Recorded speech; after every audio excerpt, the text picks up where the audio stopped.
Well, let's talk about JobKeeper because yesterday Josh Frydenberg spoke about the possibility of the JobKeeper extensions. What is your take on this? Do we need to extend or tweak JobKeeper payments? Look, I think there's no question that we need to have some ongoing, very direct and very tailored and sensible support for particular industries of a particular size and in particular locations. But rather than calling it JobKeeper, this is about small business saving and saving some small businesses, and particularly in an area like the travel industry and travel agents. It's just one small sector, but there are 3,000 of them that are independent small businesses employing more than 40,000 people.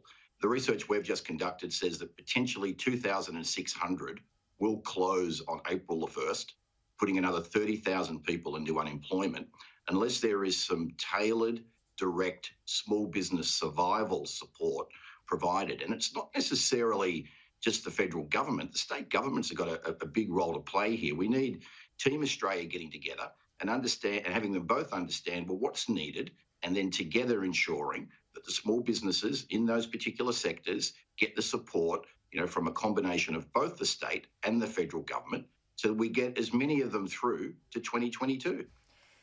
I mean, these are extraordinary statistics that you're talking about here with your 750 independent travellers. You're saying they're up to 30,000 people.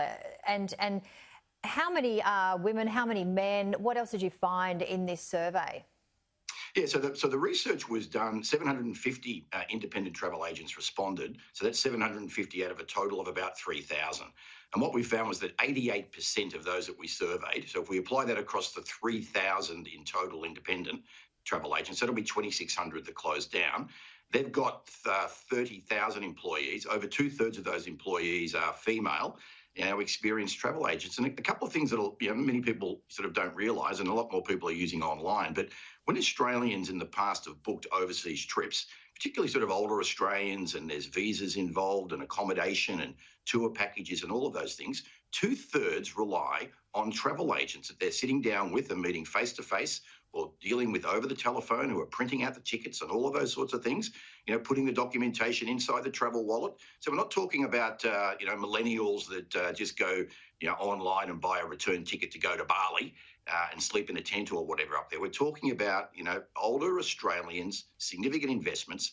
And if we take, if these businesses aren't still operating in April, there's still about $4 billion of refunds that they've been working on collecting that are yet to be collected. They've spent all of last year doing cancellations and helping their clients get refunds back. So there's been no new revenue going into the sector. And it's just an example of where these broad-based things like JobKeeper played a very positive role. There's no question about it for many of the people that actually received it.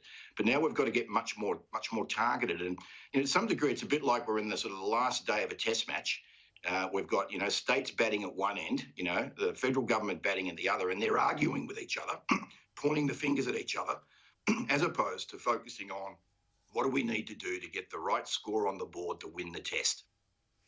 And talk about tourism rescue funds. Explain what that is and what needs to be done to support organisations. So tourism is a very broad terminology, and many people think of, we don't have the international tourists coming in. That's true, but we also haven't been really able to travel interstate, and to the extent that we could, then rules got changed overnight. So there's still ongoing uncertainty even amongst local Australians, replacing what they might have done in terms of international trips, into the local tourism economy. So that's a major problem in its own right. But these travel agents in particular are one subset. So there was a fund established. There is a fund established. I think it's a bit over $100 million, but the back of the envelope is it needs to be more like $1 billion. But in the design of the fund, different accounting approaches get used by corporate-owned travel agents, the big guys, versus the smaller independent ones. And it appears that the design of the fund is very unfair, with the majority of the independents being unable to receive anything, and if able to receive something very small. And this is due to accounting technicalities. And that's where, we've been asking, and hundreds and hundreds of agents have been asking their MPs to come and understand how my business operates so that there's a fair result. Like, the fund needs more money, but it needs to be fairly available and fairly distributed, as opposed to what's been designed. Now, look, of course, no one's got anything perfect with respect to the pandemic. A number of things have been sort of invented and put in place as we've gone along, but a lot has been learned. JobKeeper has been in place for a period of time. The federal government says it's coming off. Various state governments are saying various things and doing various things, but we need some, plain English, direct to the business. It can all be easily justified by these businesses to get as many of them through to 2022.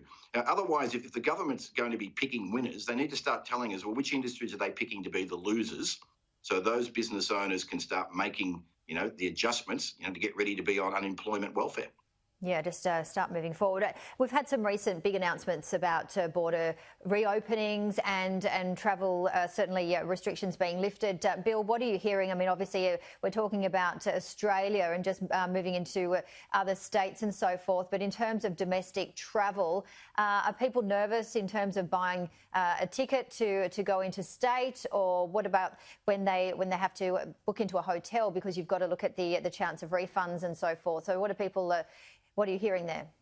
Well, look, there's no question when we talk to operators in the industry, and in fact, one of the hardest hit parts of Australia is not really covered by the national media, but it's the area of Echuca and Moama on the New South Wales and Victorian border. And in effect, the businesses there have been impacted by various restrictions and lockdowns and rules and border closures and the need for visas to get into Victoria effectively for more than 40 weeks.